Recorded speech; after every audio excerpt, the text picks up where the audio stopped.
Hello and welcome to Kanen Coffee Espresso Machines. Today we have a Breville 870XL taken apart, and I'm going to show you the most common part that needs to be replaced on this machine, and that is the solenoid valve assembly. So it's this whole assembly here. Most commonly it's this particular valve, but it can be both valves, and there can also be a clog in here. So we just replaced the whole thing, and it comes as one part when you order it. So, and it's not too bad to replace. You just got to take out the hoses and detach everything, and then there's just two screws here, one screw here, one screw here, and you just take those out, and then you pull the whole thing out with the wires.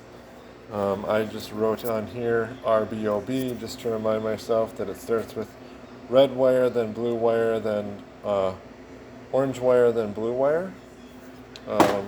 When I'm putting it back together, just makes things faster.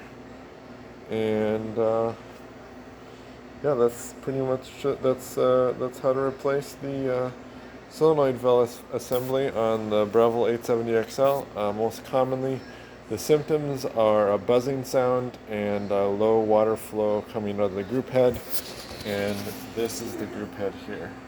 So, thank you for watching with Kanen Coffee. Please like our videos below. If you'd like to see more videos like this, subscribe to our channel. Thank you.